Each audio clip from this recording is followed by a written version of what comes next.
You are listening to Dr. Ron's Words of Wisdom, words on leadership, goal setting, productivity, and a whole lot more. I trust today this will be like a vitamin or a supplement for your mind and heart. And wherever you receive podcasts, would you please subscribe to Dr. Ron's Words of Wisdom?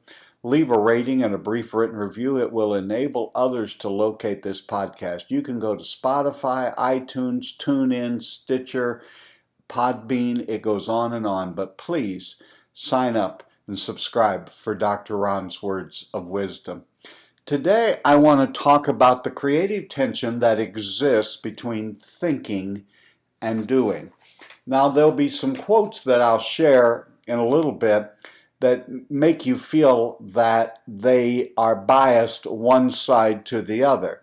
Now, I probably have that same bias. But it's not saying that you do one and ignore the other. They are both essential. There are risks and costs to a program of action, of course, but they are far less than the long-range risks and the costs of comfortable inaction, said President John F. Kennedy. So this idea of thinking and contemplating and putting together a plan is essential. It's important. But all of that is for naught if it never gets off the drawing board and gets out into life in real live action. I mean, thinking for practical purposes is where everything begins. As you drive down the street, everything that you look at, every building, every business, every automobile, every bicycle, everything started with someone thinking about solving a problem or thinking of a dream they were possessed with. Everything starts with thinking. You didn't even listen to this podcast without doing some thinking. You had to locate it. You had to dedicate time to listen to it. And then you have to think about what I'm saying. You run it through your own filter. Some you will process and say, I don't think I need to do that. Other things you'll process and say, that's something I ought to implement into my own life. But everything begins with thinking. So do not think in this podcast I am depreciating thinking. As a matter of fact, there was a time when I did a lot of traveling in the position that I held. And one of the things that was very difficult for me is you were traveling, you were going, you were speaking, you were doing something, and there was very little time for thinking.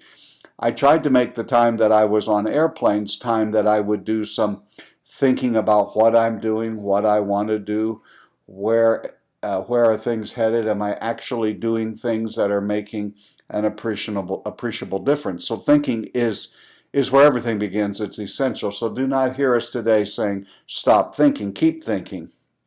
But it is the doing and the implementation of thinking is what turns your thoughts into action. It has to be more than just thoughts on a piece of paper. It has to be implemented. There has to be a plan. Now, if you love ideas and thinking is easy for you and you get caught up in thinking and like to read things that stretch your thinking, all of that is marvelous. You are to be complimented for that. But you can't gravitate away from taking action. We live in what has to be an action-oriented world. A book that you might want to consider is one written by Steven Pressfield, and he writes in his book, it's called Do the Work, Overcome Resistance, and Get Out of Your Own Way. Now, he says don't think, act. We can always revise and revisit once we've acted, but we can accomplish nothing until we act. With all due respect to Mr. Pressfield, whose writings have been a help to me, I think I would maybe paraphrase it just slightly and say, don't think. There are many people who don't need any encouragement in the art of not thinking about anything. I think I would say, don't overthink. It's not thinking and thought. Those are important and essential. I think the difficulty is that there are some who become paralyzed by a paralysis of analysis. They have a tendency to overthink every activity, every way they're going to go, and the kind of things that they want to do. So don't overthink. And remember that the brownie points, the awards, don't just appear for those who think the nicest thoughts. They come for those who actually take those thoughts and translate them into action and actually accomplish something with them. Do you want to know who you are? Asked President Thomas Jefferson. Don't ask, act. Action will delineate and define you.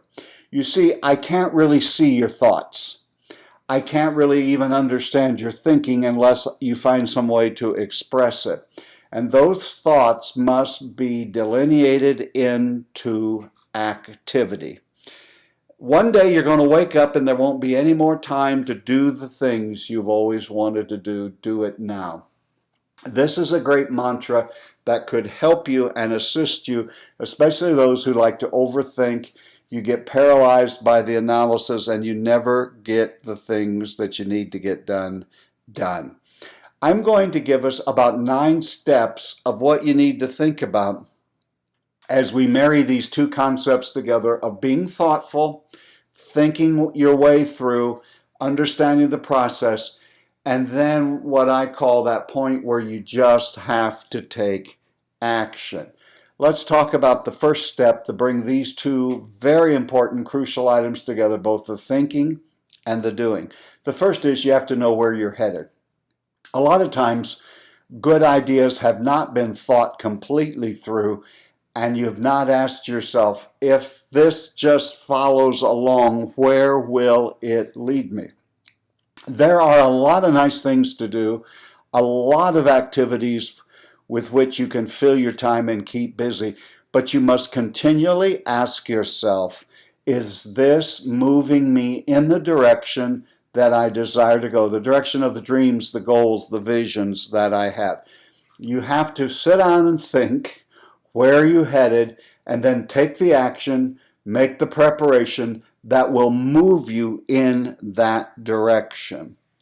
One of the places where people so often get messed up is they overreach.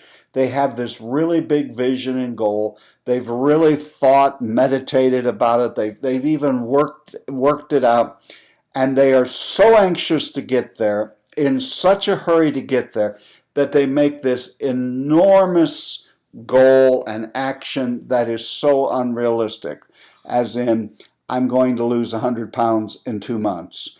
I'm going to run a marathon day after tomorrow. I'm going to save for retirement in 3 weeks, all the money that I'll need in retirement. You'll become very, very discouraged. Again, remember, slow and steady is what wins the race. Again, I would take you to books like Compound Effect by Darren Hardy, The Slight Edge by Jeff Olson. They are such classics on this idea that I have read them each one probably 5 to 6 times. I look at the highlights of both of those books that I have on my Kindle often, because what's more important is not coming up with some gigantic goal that I'm going to push the big stone uphill. It's better to do the consistent, incremental improvement and change and action, and done with the lever of time over time. You will be surprised. It will not only remove boulders, you can remove mountains that way. So it's slow and steady. You see, when something starts out that way, it seems like, well, how could this be making any difference? This doesn't seem that hard. But if you are making positive, measured actions and are taking them, and you're doing them consistently, it is slow and steady and consistent that will get you to the finish line. The third thing of bringing thinking and doing together is you must make sure, and it goes along with what I just said in some form, and that is make sure you break down everything into small steps. This is where people get discouraged with to-do lists and say they don't work. They have everything from errands they have to run to goals to dreams to visions. And when you're trying to work on, I want to lose 50 pounds this year, well, Are you going to meditate on that, or have you broken it down into what are the small steps that you need to be taking in order for that to happen? What are the small, consistent, incremental steps that you can take day in and day out?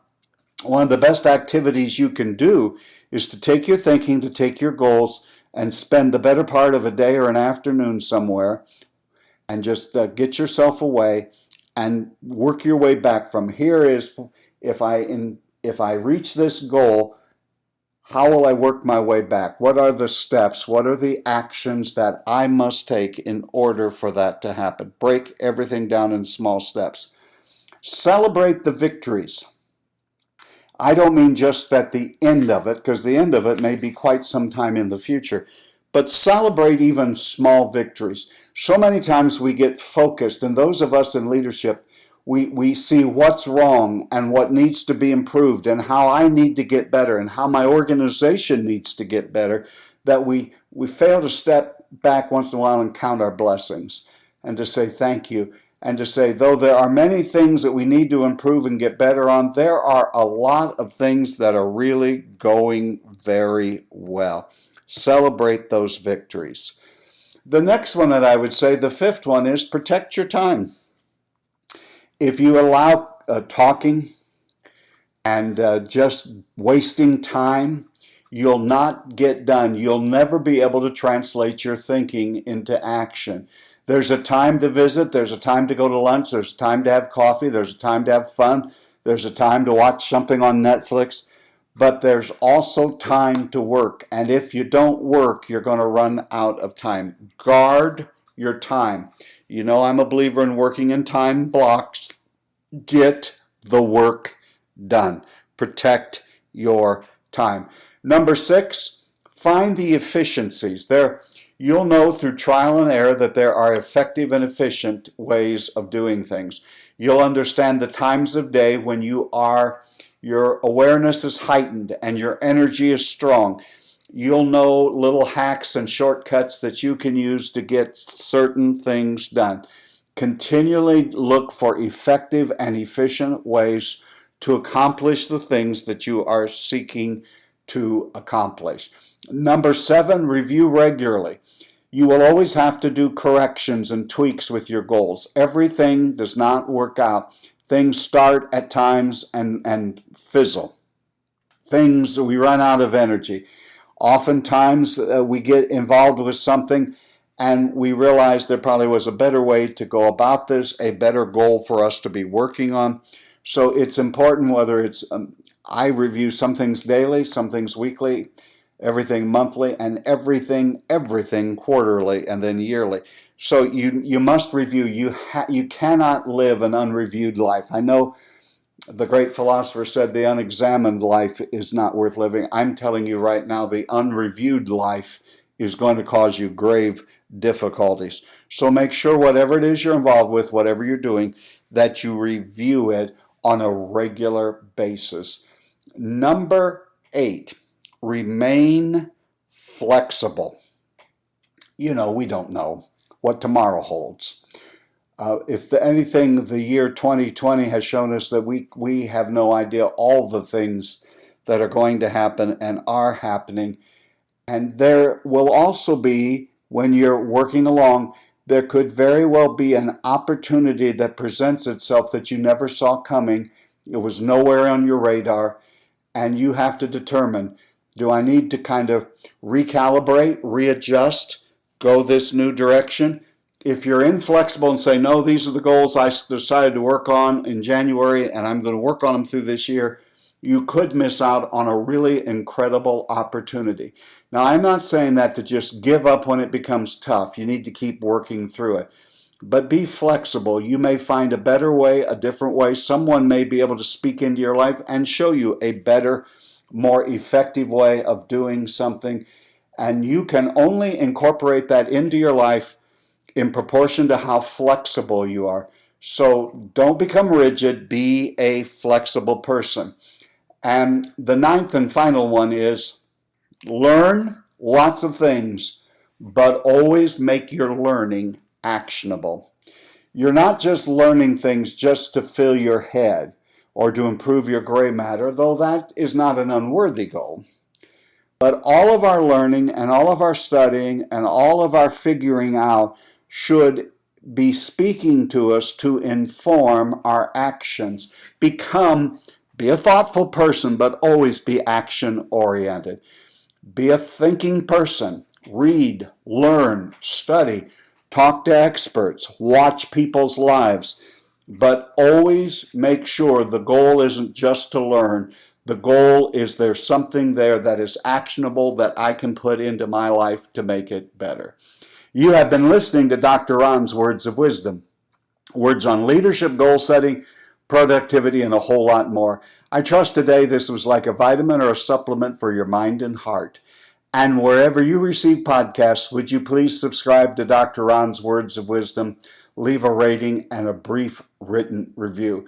And until next time, this is Dr. Ron saying to you, my leadership friend, you're doing better than you think you are. You really are. And until next time, have a great and blessed week.